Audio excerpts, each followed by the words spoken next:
നമസ്കാരം മെട്രോ മാറ്റിനിയിലേക്ക് സ്വാഗതം. വിശ്വസുന്ദരി പട്ടം നേടിയത് മുതൽ ഐശ്വര്യ റായ് ഇന്ത്യൻ സിനിമയ്ക്ക് അഭിമാനമാണ്. അഭിഷേക് ബച്ചനുമായിട്ടുള്ള വിവാഹത്തിന് ശേഷമാണ് സിനിമയിൽ നിന്നും നടി ഇടവേള എടുക്കുന്നത്.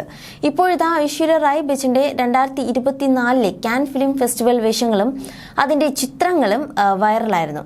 കാൻ ഫിലിം ഫെസ്റ്റിവലിലെ ചടങ്ങുകൾക്ക് ശേഷം മുംബൈയിലെ തിരിച്ചെത്തിയ നടി അടുത്തതായി കൈയിലെ പരിക്കിനുള്ള ശസ്ത്രക്രിയയ്ക്ക് വിധേയമാകാൻ പോവുകയാണ്. കഴിഞ്ഞ ദിവസമാണ് നടിയും മകളും കാനിൽ നിന്നും തിരിച്ചെത്തിയത്. വാരാന്ത്യത്തിൽ ഐശ്വര്യയുടെ കൈത്തണ്ട ഒടിഞ്ഞത്. എന്നാൽ നേരത്തെ ഏറ്റതുപോലെ കാൻ ഫിലിം ഫെസ്റ്റിവലിൽ ഏറ്റെടുത്ത ചടങ്ങുകൾ പൂർത്തിയാക്കാൻ അത് ഐശ്വര്യയ്ക്ക് തടസ്സമായില്ല. തീർത്തും പ്രൊഫഷണലായി നീക്കമായിരുന്നു അത്. ഡോക്ടർമാരായും ചർച്ച ചെയ്തതിന് ശേഷമാണ് താരം ഫ്രാൻസിലേക്ക് പോയതെന്നും ഉടനെ തന്നെ അവളുടെ കൈക്ക് ശസ്ത്രക്രിയ ആവശ്യമായി വരും. കാനിൽ നിന്നും മടങ്ങിയെത്തിയതിനു ശേഷം അവളുടെ ശസ്ത്രക്രിയ അടുത്ത ആഴ്ച അവസാനത്തോടെ നടക്കുമെന്നും ഐശ്വര്യമായി അടുത്ത വൃത്തത്തെ ഉദ്ധരിച്ച് ഹിന്ദുസ്ഥാൻ ടൈംസ് റിപ്പോർട്ട് ചെയ്തിരുന്നു. ആരാധ്യ ബച്ചന്റെ ഒപ്പമാണ് താൻ ബ്രാൻഡ് അംബാസഡറായ ബ്രാൻഡിന്റെ കാൻ ഫിലിം ഫെസ്റ്റിവലിനോടനുബന്ധിച്ച പരിപാടിയിലും 2 ചിത്രങ്ങളുടെ സ്ക്രീനിങ്ങിലും പങ്കെടുക്കാനാണ് ഐശ്വര്യ എത്തിയത്.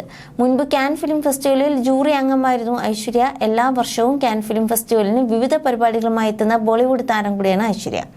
കാൻ ഫിലിം ഫെസ്റ്റിവലിന്റെ 77ാമത് എഡിഷനിൽ ഐശ്വര്യ റായ് ബച്ചൻ 2 ചിത്രങ്ങളുടെ പ്രദർശനത്തിൽ പങ്കെടുത്തിരുന്നു.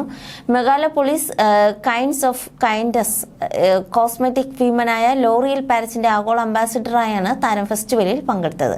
എന്നാൽ എല്ലാ തവണയും നല്ല അഭിപ്രായങ്ങൾ വാങ്ങാറുള്ള നടിക്ക് ഇത്തവണ നെഗറ്റീവ് കമന്റുകളാണ് ലഭിച്ചിരിക്കുന്നത്. വസ്ത്രം തിരഞ്ഞെടുക്കുന്ന കാര്യത്തിൽ ഐശ്വര്യയ്ക്ക് വീഴ്ച പറ്റിയെന്നാണ് ചിലരുടെ അഭിപ്രായം. മാത്രമല്ല, നടിയുടെ രൂപത്തിൽ വന്നിരിക്കുന്ന മാറ്റം അത്ഭുതപ്പെടുത്തുകയാണ്.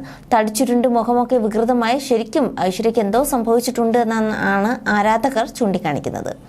ബോട്ടക്സ് ട്രീറ്റ്മെന്റ് ചെയ്ത അവസാനം ഐശ്വര്യ കാണാൻ കൊള്ളില്ലാതെ അവളുടെ മുഖമൊക്കെ തടിച്ച് വീർത്തിരിക്കുകയാണ്.